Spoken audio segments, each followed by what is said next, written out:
हर वक्त चाहे all type of deliveries हैं या परमानेंट मुलाजम हैं, उनकी बात को उजागर करने की कोशिश करते हैं और सरकार तक पहुँचाने की कोशिश करते हैं। जहाँ तक दिल्ली विजनों का मुद्दा है, ये पिछले 25 और 30 साल का अर्सा गुजर चुका है, लेकिन यहाँ जम्मू कश्मीर के अंदर जितनी सरकारें आई उन्होंने भी अनदेखी की।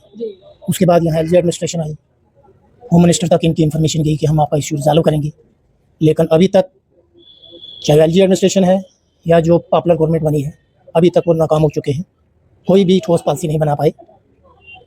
और मैंने एक चीज़, चाहे वो पार्लियामेंट है चाहे यहाँ असम्बली है, जितने रूल एंड रेगुलेशन जो बनते हैं वो सिर्फ अपने फेवर में बनते हैं, वो किसी डेली वेजर के फेवर में नहीं होता, किसी एम्प्लॉइज़ के फेवर में नहीं होता।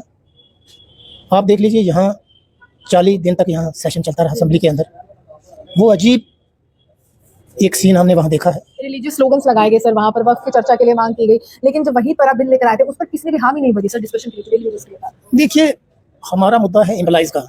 हम ये कहना चाहते हैं, हमने उनको इक़्तिदार की कुर्सी पर वोट देके इसलिए भेजा है कि आप लोगों ने वहाँ अच्छे काम करने हैं, आपने अनएम्प्लॉयमेंट की बात करनी है, आपने वहाँ डेवलपमेंट की बात करनी है, दबे कुचले लोगों की बात करनी है, लेकिन वहाँ हमने सिर्फ गाली गलौज सुना, एक दूसरे पर इल्ज़ाम तराशी सुना। कोई 40 दिन जो इन्होंने ऐसे वेस्ट किए, सिर्फ वेस्ट किए हैं। लेकिन आप ऐसे कैसे कह सकते हैं कि वेस्ट के, क्योंकि एक विधायक कहते हैं, ये आप कह रहे हैं कि सबका साथ होना चाहिए, सबका विकास होना चाहिए, वो खुद की सैलरी बढ़ाने के लिए आगे आता है, उसमें तो कोई हो हल्ला नहीं होता है सर, उसमें हर एक सत्ता पक्ष का विपक्ष का नेता कहता है वाकई 5 लाख सैलरी चाहिए, महंगाई बढ़ी है विधायक। देखिए, जो पॉलिटिकल लोग हैं ना, ये किसी भी पॉलिटिकल पार्टी से हो ना, ये जब इनका अपना इंटरेस्ट होता है ना, ये सब इकट्ठे हो जाते हैं। अब देखो, ये अपनी सैलरी 3 लाख बढ़ाने के चक्कर में है और वहाँ कोई कमेटी कंस्टिट्यूट नहीं होती।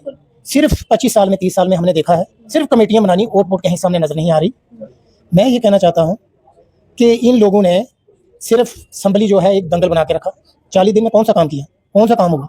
कोई काम होती है तो नजर नहीं आ रहा, सिर्फ अपनी सैलरी बढ़ाने की बात की। महापंचायत होने वाली है, महापंचायत में ऐसा क्या नजर आने वाला है डेली वेजेस को जो पहले नजर नहीं आया? देखिए, यहाँ डेली वेजर के पीछे 3 साल से लगातार मैं देख रहा हूँ, यहाँ जो हड़ताल चल रही है, लीडरशिप वो होती है कि जो अपने लोगों को किसी मंजिल मकसूद तक पहुँचाए। हड़ताल करनी बड़ी ईजी होती है, लेकिन उसको मंजिल मकसूद तक पहुँचाना वो सबसे बड़ी बात होती है। ये एम्प्लॉय जॉइंट एक्शन कमेटी है, जम्मू कश्मीर के अंदर बड़े बड़े आंदोलन किए, 4th पे मिशन लागू करवाया, 5th करवाया, 6th करवाया, 7th करवाया। इंस्टीट्यूट जो था किसी स्टेट में नहीं था, जब बहुत सारी डिपार्टमेंट में प्रमोशन के चांसेस नहीं होते थे, फिर 3 इंस्टीट्यूट यहाँ हमने एक बहुत बड़ी फाइट करके हमने हड़ताल की और सरकार से जब भी हमने लिया छीन के लिया है। मांगने से उन्होंने छीन के बिल्कुल बिल्कुल। तो मैं ये कहना चाहता हूँ, हमने छीन के लिया, हमने बड़ी बड़ी लड़ाइयाँ की और हमने जम्मू कश्मीर के अंदर कोई जेल नहीं है जहाँ हमने गिरफ्तारियाँ नहीं दी इस काज के लिए।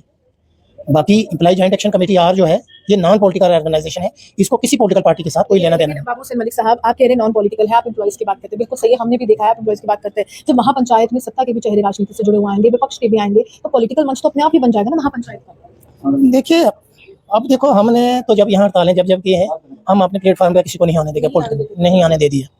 अब देखो, ये अब इनकी है, अब देखते हैं ये क्या करते हैं। हम वैसे तो जो यहाँ डिप्टी सीएम को भी मैं पिछले 2-4 दिन से, इनके भी बंदे जो थे, हम लगातार डिप्टी सीएम को भी मैं परसों मिला, उसके बाद commissioner secretary GAD M Raju के साथ हमारी मीटिंग हुई, जावेद राना के साथ हमारी उसके रेजिडेंस पे मीटिंग हुई, सतीश शर्मा जी से हमारी मीटिंग हुई, जावेद दास जी से हमारी मीटिंग हुई।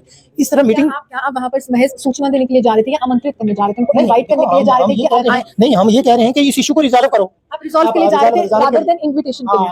नहीं, हम तो ये कह रहे हैं कि मैं आप ही से पूछूंगी, क्योंकि आप एक ऐसे शख्स हैं, एक कमेटी के साथ, एक ऑर्गेनाइजेशन के साथ जुड़े एम्प्लॉइज की, तो आप मेरे को बताइए, वहाँ पर इन्विटेशन देने के लिए जा रहे थे, मसले रिजॉल्व करवाने के लिए जा रहे थे? क्योंकि आपने कहा कि पॉलिटिसाइज नहीं करना चाहते। नहीं, मैंने तो मेमोरेंडम इशू पर दिया, जनरल कमिश्नर के साथ मैंने पूरी डिमांडें बना के उसके साथ डिस्कशन की, सीएम के साथ, डिप्टी सीएम के साथ, जो कमिश्नर हैं, सबों के साथ बात की है हमने। चीफ सेक्रेटरी को 15 बार मिला। महापंचायत का जो रूपरेखा है वो कैसी हो, आपके ओपिनियन क्या है कि वो किस तरह से होनी चाहिए? क्या वो पॉलिटिसाइज होनी चाहिए, या आप जैसे ही जो एम्प्लॉइज की बात करने वाले लोग हैं उस मंच को शेयर? देखिए, हम तो ये कहना चाहते हैं कि इस इशू को रिजॉल्व करना चाहिए। जो सरकार बैठी हुई है, अभी तक मैंने कहा ना 25-30 साल हैं, बहुत दफा यहाँ गवर्नमेंटें आई, SRO 520 भी बनाया, वो भी एक फ्रॉड किया गया इनके साथ। उस वक्त भी द्राबू साहब थे उस वक्त के फाइनेंस मंत्री, मैं उस वक्त भी उनके साथ मीटिंग हुई। मैंने कहा जनाब, ये जो 94 में 17,000 डेली वेजर रियलाइजेशन हुए थे, एम्प्लॉय जॉइंट एक्शन बैनर के तले वो हड़ताल हुई थी, तो जब उन्होंने एक पॉलिसी बनाई थी कि 7 साल जिनके पूरे होंगे उनको रियलाइज किया, हालांकि पोस्टें भी नहीं थी सरकार के पास, पोस्टें फाइनेंस ने क्रिएशन भी की, 17,000 रियलाइजेशन हुआ। उसके बाद 94 के बाद लगाती गई, लेकिन टिल डेट तक यहाँ तो ना सरकारों ने पॉलिसी बनाई, और 5/5/2019 के बाद यहाँ जब एलजी एडमिनिस्ट्रेशन यहाँ वजूद में आई, उन्होंने भी कुछ भी नहीं किया। उन्होंने कहा जी दे दो अब इन्फॉर्मेशन, वो होम मिनिस्टर तक गई, लेकिन उसकी क्या निकला, जीरो, कुछ भी नहीं, अभी तक कुछ भी नहीं हुआ। हालांकि जो लद्दाख यूटी है वहां मिनिमम वेजेस एक्ट लागू कर दिया, उनको 29 से 45,000 तक दे दिया। तो जम्मू कश्मीर का जो डेली वेजर है इसके साथ नाइंसाफी क्यों है? आपसे सर जानना चाहेंगे कारण क्या मानते हैं, नाइंसाफी, भेदभाव, सियासत की भेंट क्यों चढ़ते हैं तमाम एम्प्लॉइज? मैडम ऐसा है कि जो पॉलिटिकल लोग हैं, जो हमारे एमएलए वगैरह हैं हायर अथॉरिटी के, वो लोग हमारी कोई बात नहीं करते, ना एम्प्लॉइज़ की करते हैं ना डेली वेजर की करते। और हमारा यही प्लेटफार्म है जो Jammu Kashmir government employees and action committee है, यही 30 साल से मतलब फाइट करते आ रही है। 4th पे कमीशन की, 5th पे कमीशन की, 6th पे कमीशन की, 7th की, जितनी भी लड़ाइयाँ लड़ी हैं हमने खुद लड़ी हैं।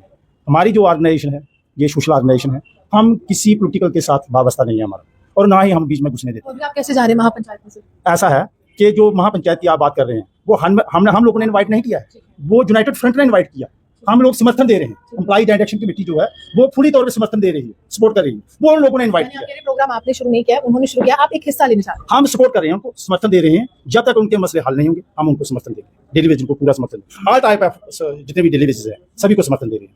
देखिए साफ तौर पर तमाम जो डेली वेजर्स हैं विभिन्न